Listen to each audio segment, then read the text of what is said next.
Bonjour à tous, bienvenue sur CryptoForce. Bon, écoutez, aujourd'hui on va parler de la régulation de crypto, les amis, et surtout de la loi MiCA et TRF. Vous savez que j'avais fait une petite vidéo, mais il y a vraiment longtemps, c'était l'année dernière, et donc là j'en profite parce qu'on a des actualités qui ont été mises à jour sur tout le pan régulation de crypto en Europe et surtout au sein de l'Union européenne. Et donc c'est pour ça que j'en profite pour refaire une petite vidéo pour vous expliquer vraiment qu'est-ce qu'il en est au niveau de la loi MiCA et TRF et quelles conséquences ça a déjà et ça aura sur l'écosystème des crypto-monnaies.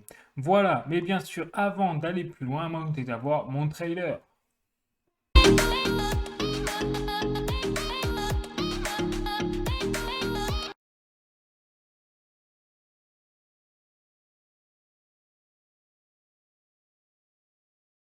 Effectivement, j'ai fait mon article sur cryptoforce.fr, donc n'hésitez pas à aller le voir parce que vous allez voir qu'il y a beaucoup d'informations techniques. Donc, bien sûr, je vais expliquer au fur et à mesure qu'est-ce que ça représente en détail cette loi MiCA, hein, bien évidemment.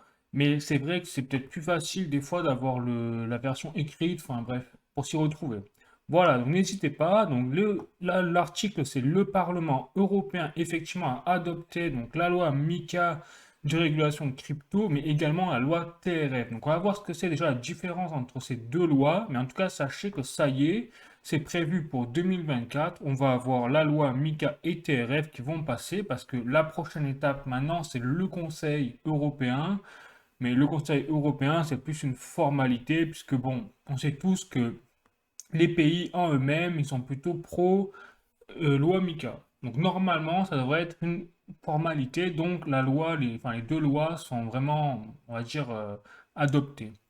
Bon, donc déjà, il faut comprendre une chose, c'est que là, effectivement, la loi MiCA elle a été, et TRF ont été validées voilà, et votées le jeudi 20 avril 2023, donc la semaine dernière, il y a 5 jours, et donc à 529 voix contre 29. Donc, je ne sais pas si vous imaginez déjà, c'est vraiment voilà, ça a été quasiment unanime, hein. Et donc là, j'ai carrément, pour vous dire, l'article de europarl.europa.eu, donc cryptoactif, le feu vert à de nouvelles règles de traçabilité et des transferts également. Et donc là, vous avez vraiment toutes les informations, même je vous invite à le voir si vous voulez sur le site du Parlement européen, vous expliquer qu'est-ce qui s'est passé. Et effectivement, regardez, là, on a 529 voix pour, 29 voix contre et 14 abstentions. Bref, voilà pour donner le contexte dans lequel nous sommes au niveau de la politique de l'Union européenne vis-à-vis des crypto-monnaies. Bon, maintenant, je vais expliquer qu'est-ce que c'est cette loi MiCA. Donc déjà, la loi MiCA, c'est l'acronyme de Markets in Crypto Assets. Donc c'est les marchés dans les crypto-actifs en français. Et donc ce texte, déjà, c'est une loi de 380 pages que je vous mettrai je vous montrerai un peu le PDF, vous allez voir le pavé que c'est rien que pour je ne sais pas comment ils ont fait pour l'écrire, mais déjà, bon courage aux gens qui ont écrit ce pavé. Et donc déjà, ce qui se passe, c'est que le but vraiment de la loi MiCA, c'est de s'inscrire sur un plan à la fois légal et éthique, puisque la loi MiCA elle a vraiment pour rôle d'encadrer le secteur des crypto-monnaies pour le protéger au niveau vraiment sécurité contre le terrorisme, le blanchiment d'argent, toutes les fraudes, les scams, les arnaques, tout ce que vous avez dans ce milieu-là, et ainsi que le marketing abusif notamment.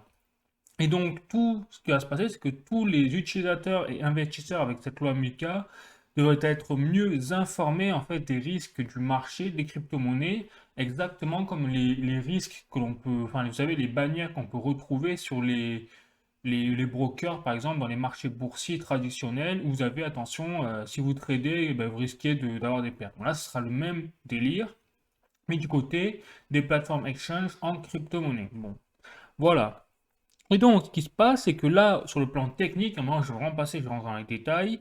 Donc, accrochez-vous, hein, les amis, hein, parce que ça va secouer. Donc, au niveau technique, la loi MiCA, elle prévoit une régulation déjà harmonisée des entreprises proposant des cryptoactifs à l'achat et à la vente. Donc, nous, on connaît ça, c'est l'exemple de Binance, Coinbase, etc., ce qu'on appelle les plateformes exchange. Et donc, sur le sol européen, en fait, il va y avoir un statut donc précis qu'on appellera les CASP, donc CASP, et ces statuts de CASP eh bien, vont vraiment se baser pour le coup sur les statuts PSAN en France. Parce que vous savez que les statuts PSAN en France, ça veut dire prestataire de services sur actifs numériques. Et c'est vrai qu'en la France est quasiment un des seuls pays de l'Union européenne à avoir déjà mis en place cette pseudo-régulation française, donc dirigée par l'AMF, l'autorité des marchés financiers français. Et donc, en fait, l'Union européenne s'inspire du statut de PSAN de la France pour son propre statut uniformisé à l'échelle de l'Union européenne pour les plateformes exchange. Donc, la France, effectivement, fait figure de proue dans cette loi européenne et en fait a donné l'idée à l'UE, voilà, d'obliger en fait les plateformes exchange qui veulent exercer leurs activités sur le sol européen, et bien de répondre aux exigences de l'Union européenne dans ce statut de CASP. Voilà. Et donc ça veut dire concrètement que les plateformes exchange vont devoir répondre à un panel de critères et notamment par exemple d'obliger à leurs clients les procédures de KYC, c'est-à-dire Know Your Customer, donc d'identité. C'est-à-dire que tous les clients des plateformes exchange devront absolument donner leurs identités si les plateformes exchange veulent pouvoir prétendre au statut de CASP derrière avec les autorités de l'Union européenne. Voilà. Donc, pour le moment, c'est pour ça que là, on a un délai de 18 mois à partir de ce vote du Parlement européen vis-à-vis de la loi MICA. C'est parce qu'en fait, vous avez 18 mois maintenant à partir de ce moment-là pour que les entreprises se mettent à niveau, notamment Binance, etc. Et donc, soient à jour pour pouvoir prétendre au titre de CASP au sein de l'Union européenne, donc en fin 2024. Voilà. Donc ça, c'est le premier pan plus global techniquement de la loi MiCA. Mais pour continuer, il y a également une mise en catégorie en quelque sorte des crypto-monnaies qui va avoir lieu, notamment les stablecoins qui seront supervisés par ce qu'on appelle l'ABE, c'est-à-dire l'autorité bancaire européenne. Et donc en plus de cela, en fait, ça va obliger, donc cette autorité bancaire européenne va obliger les émetteurs de stablecoins, notamment par exemple je pense à l'équivalent de l'entreprise par exemple Paxos aux États-Unis, qui a été d'ailleurs interdit par la SEC aux États-Unis d'émettre de nouveaux stablecoins, parce que selon la SEC, Paxos n'était pas en conformité justement avec la loi américaine. Mais bon, les États-Unis c'est très particulier parce que justement il n'y a pas de régulation des cryptos, contrairement aujourd'hui à l'Europe, à l'Union européenne. Donc on va en parler bien sûr de cette tendance géopolitique, hein, mais à plus tard en fin de vidéo.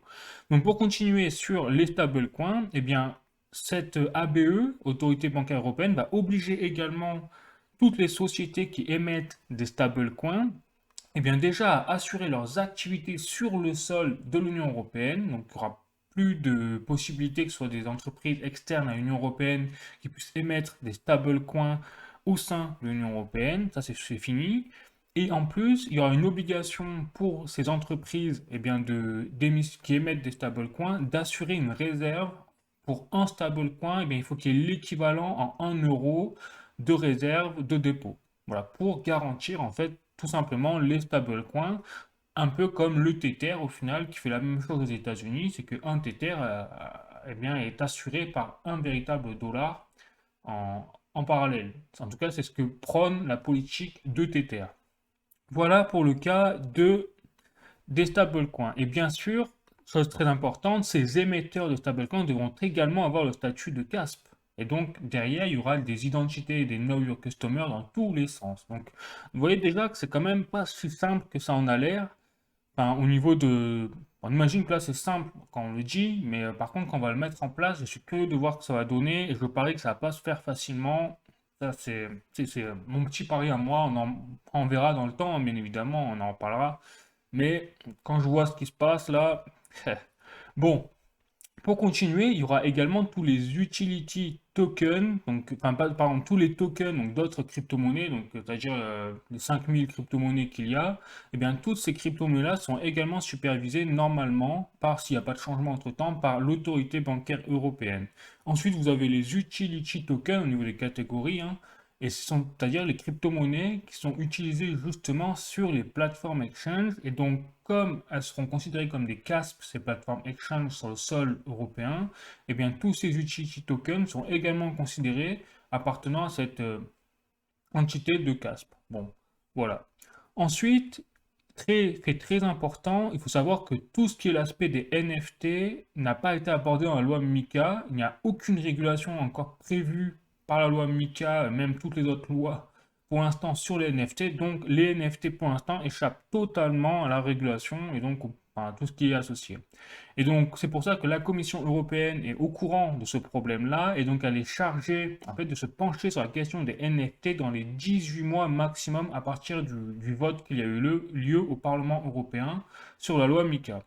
Voilà où on en est vraiment sur l'aspect technique de la loi MiCA, mais c'est pas fini. Maintenant, je vais aborder le plan énergétique qui a été abordé. Donc, à voir que la loi MiCA, là, elle l'oblige également sur le plan de la consommation de carbone, avec le plan de la transition énergétique, eh bien, elle oblige aux plus gros fournisseurs donc, de services crypto, on pense notamment à Binance, etc., eh bien, à désormais transmettre toutes les informations sur leurs émissions carbone, quelles qu'elles soient.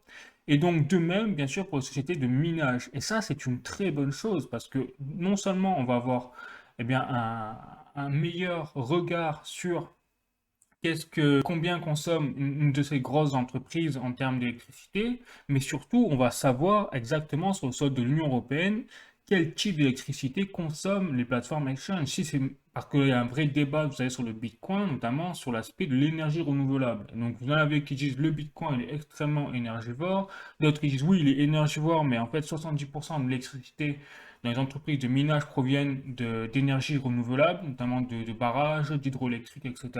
Donc au final, personne ne sait et tout le monde dit juste, oh ben voilà, le Bitcoin c'est le bouc émissaire du réchauffement climatique, c'est lui la cause de tout. Donc là, au moins, grâce à cette loi, le point positif, c'est qu'on aura au moins véritablement, objectivement, eh bien, un retour sur qu'est-ce que les crypto-monnaies, combien elles consomment en fait dans la part énergétique du monde, au niveau mondial. Voilà, est-ce qu'elles consomment des énergies renouvelables? Est-ce que l'électricité provient de d'autres énergies, par contre pas renouvelables? Est-ce que c'est vraiment mauvais pour l'environnement, etc. Donc là, on aura au moins une réponse à ça. Donc ça, c'est très bon, parce que savoir, au moins, c'est la possibilité de pouvoir faire quelque chose derrière. Bon, je continue. Donc, au niveau moral et juridique, donc l'objectif de cette loi est de protéger les investisseurs des arnaques, projets bidons, piratage, scam, tout ce que vous voulez. Donc là, au moins, c'est également un point positif. Et au niveau de la recherche technologique, effectivement, la loi MiCA a aussi pour objectif de promouvoir l'innovation et le Web 3.0 et la blockchain surtout. Donc là, ça c'est un point positif parce que justement ce que je disais, c'est que la loi MiCA elle va pouvoir donner une légitimité dans un monde où vous avez la Chine qui interdit carrément les crypto-monnaies sur son sol, mais qui est en train de faire un peu rétropédalage, mais mine de rien, officiellement c'est encore interdit les crypto-monnaies là-bas. Et de l'autre côté, vous avez les États-Unis à travers la SEC qui sont en train de s'en donner à cœur joie. Ils profitent du fait qu'il n'y ait pas de régulation sur les crypto-monnaies là-bas pour exploser totalement l'écosystème crypto. Du moins essayer. Donc ça veut dire que là, la loi MiCA, ça va faire, malgré les contraintes, hein, je ne vous cache pas qu'il y a forcément des contraintes qui vont être associées, il faut voir comment les entreprises elles vont arriver à obtenir leur statut de cadre, ça va pas être trop difficile pour elles, etc. Mais si elles arrivent facilement, ou plutôt moyennement, on va dire, à obtenir leur statut de casse, ben, ce sera très bon derrière pour justement l'écosystème crypto-monnaie. Donc on risque d'avoir quand même des turbulences là pendant 2 3 ans, mais après, l'Union européenne peut peut-être représenter eh bien, une avance technologique dans le domaine des crypto-monnaies grâce à cette légitimité et cette loi. Voilà, donc bien sûr, j'ai le texte de la loi MiCA qui est ici. Donc vous voyez, vous avez 380 pages normalement, si je dis pas de bêtises. Voilà, donc vous voyez, c'est un gros pavé hein, dans la mare. Vous voyez, donc 380 pages. Alors tout est en anglais, bien évidemment, mais bon, après vous pouvez chat GPT, hop, un petite traduction et basta. Voilà pour la loi MiCA. J'espère que ça a été clair. N'hésitez pas à me mettre dans les commentaires si vous avez besoin de plus d'informations sur la loi MiCA. Il me fera un plaisir d'essayer de vous répondre. Et puis voilà. Maintenant, je vais passer au contre-pied de la loi MiCA, parce que si la loi MiCA se veut sur le fond bénéfique, la loi TRF, personnellement, j'ai plus de mal à le voir comme quelque chose de positif. Parce que, effectivement, le but de la loi donc, TRF, dite Travel Rule, donc en fait la loi de voyage, hein, si vous voulez, en français, eh bien l'objectif de la TRF, qui est déjà inscrite effectivement dans les marchés traditionnels boursiers, comme je vous l'ai dit au début, eh bien son but c'est de tracer toutes les transactions en crypto-monnaie émises par toutes les plateformes exchange opérant sur le territoire européen. Bon, donc là, il n'y a pas de... C'est du flicage, hein, on va pas se mentir, hein, parce que c'est les choses, c'est du flicage. Et donc, par exemple, voilà, si vous transférez 1 € en Bitcoin d'une plateforme exchange comme Binance vers une autre plateforme exchange, disons Kraken ou n'importe quoi, eh bien la Travel Rule contraindra Binance à fournir toutes les informations de la transaction aux autorités financières européennes. Voilà, donc vous avez l'identité du récepteur, l'identité de l'auteur, le montant de la transaction, etc., même pour 1 €. Parce que ce sera effectivement dans le cadre du statut de CASP également pour les plateformes exchange, avec la Travel Rule en combinaison. Voilà. Donc après, il faut savoir effectivement que dans le milieu des crypto-monnaies, vous n'avez pas que les plateformes exchange qui sont le réceptacle de crypto-monnaies au niveau stockage, ou achat-vente. Vous avez également ce qu'on appelle les wallets numériques décentralisés, c'est-à-dire cold wallet comme MetaMask notamment, Trust, effectivement Trust Wallet, je crois, enfin, il y a plein de tous ces genres de wallets, même dans les navigateurs internet, etc., comme MetaMask, eh bien, c'est quelque chose, ce sont des moyens de stocker les crypto-monnaies, mais hors des plateformes exchange. Et il y a également les transactions à partir d'une clé physique, Ledger ou Trésor, donc j'en ai parlé quelques fois dans mes vidéos, et c'est vrai que c'est le summum de la sécurité, c'est-à-dire que vous avez vraiment la possibilité de stocker vos crypto-monnaies sur une clé physique que vous pouvez garder sur vous, à la maison, dans votre poche, etc., mais qui du coup est qu'on appelle cold wallet, donc décentralisé absolument. Et même si toutes les plateformes exchange coulent du jour au lendemain, un jour, ben vous avez vos crypto-monnaies sur votre clé, donc personne ne peut y accéder à part vous. Voilà. Et donc sachez bien qu'avec le cadre de cette Travel Rule, donc loi TRF, eh bien le principe sera que, par exemple, si vous faites une transaction d'une plateforme exchange ou vers une plateforme exchange et avec à partir ou vers un cold wallet, donc que ce soit Ledger ou Trésor ou que ce soit un MetaMask ou un autre portefeuille numérique, eh bien à partir de 1 000 €, toutes les transactions devront être déclarées. Voilà, donc ça c'est une obligation maintenant légale à travers la Travel Rule. Donc j'imagine que ce sera au niveau des impôts, mais également au niveau des plateformes exchange CASP, etc. Et par contre, le seul point positif à travers cette loi TRF, c'est que toutes les transactions de portefeuille décentralisé cold wallet vers un autre portefeuille décentralisé cold wallet, donc à partir du moment où il n'y a pas de plateforme exchange en intermédiaire, eh bien vous n'aurez pas à déclarer vos fonds. Mais bon, de toute façon, pour vendre vos crypto-monnaies ou en acheter, vous serez obligé de passer un jour ou l'autre par une plateforme exchange en intermédiaire. Et je pense que ils vont pas encore peut-être penser à la possibilité d'acheter, de vendre des crypto-monnaies sur les cold wallets comme Ledger, mais ça veut dire que peut-être que l'avenir en fait des plateformes exchange va être vraiment remis en question parce que ça va être également maintenant mis sous coupe, si je puis dire, par les autorités centralisées. Or, je sais que là, Ledger, ils mettent en place, par exemple, des trésors également, hein. Enfin, ils essayent de mettre en place des systèmes où on peut payer par carte bleue. Donc, c'est vrai que Ledger a fait un partenariat avec notamment Visa et propose désormais une carte bancaire, donc Visa. Où vous pourrez payer directement dans les magasins en partenariat avec Visa sans bouger vos crypto-monnaies de votre clé Ledger. Donc déjà, vous n'avez plus besoin d'intermédiaires comme les plateformes exchange, par exemple. Et de même, vous pouvez acheter des crypto-monnaies à partir de votre clé Ledger. Donc là aussi, il y a toute une question où je ne sais pas s'ils sont courants, je ne sais pas s'ils ont pris en compte ce genre de choses, mais je pense que c'est pour ça que ça va également évoluer et que à terme, également, ce genre de système-là sera intégré dans la Travel Rule. Ça, c'est quelque chose, à mon avis, hein, je pense qu'il peut arriver à l'avenir parce que, de toute façon, c'est-à-dire que les technologies comme Ledger deviendront peut-être les futures plateformes exchange, en fait, permettront de faire un tout en un, quoi.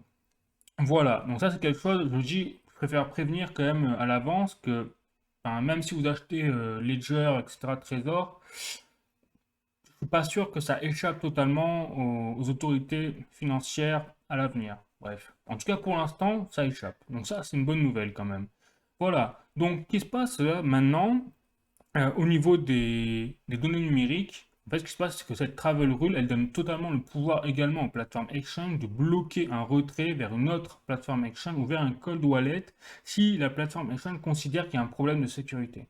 Donc là, ce que je dis, c'est que là, on ouvre la boîte de Pandore parce que ça veut dire que les plateformes exchange auront maintenant même la possibilité de faire un peu les gendarmes financiers, puisque c'est même les autorités financières qui leur donnent ce pouvoir-là, et de dire, bah, attention, nous, on n'aime pas trop cette transaction, vous envoyez vos fonds hors de notre plateforme exchange vers un concurrent, mais on le transforme ça à titre, parce que c'est pour la sécurité, etc. Bon.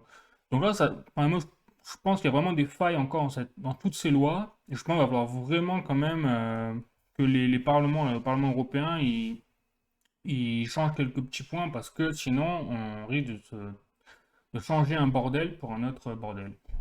Voilà. Bon, sur ce, ça c'était la loi TRF, donc ça va à peu près à quoi ça ressemble. Et maintenant, bon, on va passer à la conclusion. Donc effectivement, déjà, première chose, c'est que ces deux lois vont passer, hein, là, la prochaine étape, c'est la Commission européenne.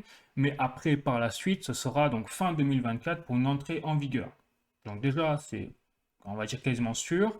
Et donc, ce qui est par contre positif, c'est qu'au moins l'Union européenne, sur le plan géopolitique, c'est le premier continent, la première entité à encadrer le système des crypto-monnaies. Donc, je pense que comme là, on entre dans un cadre de légitimité, ça va forcer les autres continents, s'ils ne veulent pas être coiffés au poteau au niveau technologique, au niveau de la blockchain, etc., à imiter l'Union européenne. Donc là, c'est quand même, malgré les points négatifs, hein, bien sûr, qu'on a vus enfin, que je vous ai cité auparavant, avec les données numériques forcément qui vont être dans les mains des pouvoirs centralisés, etc., au moins ça va forcer le monde entier bien, à quelque part, à terme, légaliser le milieu des crypto-monnaies. Parce que s'il est légitime, c'est que forcément derrière il est légalisé. Et donc là, je pense que là, c'est un vrai tournant justement dans l'aspect des crypto-monnaies, même au niveau des discours comme quoi c'est pour les criminels et tout, bah ça c'est fini. Parce qu'à partir du moment où vous avez une entité régulatrice qui est derrière, eh bien on ne pourra plus dire que les crypto-monnaies c'est pour les dealers, c'est pour les bandits, etc. Voilà. Donc ça c'est une très bonne chose, même sur le plan marketing du milieu des crypto-monnaies. Donc là on a vraiment un tournant, les amis, dans le plan des crypto-monnaies. Voilà, donc après, il faudra voir qu'est-ce que ça donne exactement. Le risque, comme je vous le disais, c'est que les plateformes exchange, toutes les entreprises qui émettent des stablecoins n'arrivent pas à obtenir le statut de caste parce que c'est peut-être trop compliqué pour elles, c'est trop exigeant. Et donc, elles se tournent vers d'autres horizons et qu'elles délaissent totalement le continent de l'Union européenne, enfin européen. Ça, c'est un des risques aussi à prendre en compte parce qu'on ne sait pas encore qu'est-ce que ça va représenter sur le plan technique, le statut de CASP en tant que tel au niveau des stockages d'informations, qu'il y a des coûts, etc., j'imagine, associés. Voilà. Donc ça, c'est quelque chose qu'il va falloir vraiment surveiller de près. Et donc, bien sûr, bah, je surveillerai de près tout ça. Et je vous dirai effectivement s'il y a des nouvelles informations, des nouveautés là-dessus. Bon, sur ce, eh bien écoutez, j'espère que vous avez aimé cette vidéo, vous avez appris des choses. Surtout, n'hésitez pas à mettre des commentaires, n'hésitez pas à mettre des likes. Et puis, écoutez, moi je vous retrouve jeudi pour l'actualité crypto numéro 21, je crois, où on parlera bien de l'actu crypto général, le chain, Ultra également. Parce qu'aujourd'hui, Ultra sort tous ces jeux là sur sa plateforme, donc on va voir un peu ce que ça donne. Et puis voilà. Bon, moi je vous fais la bise, je vous dis à bientôt, ciao.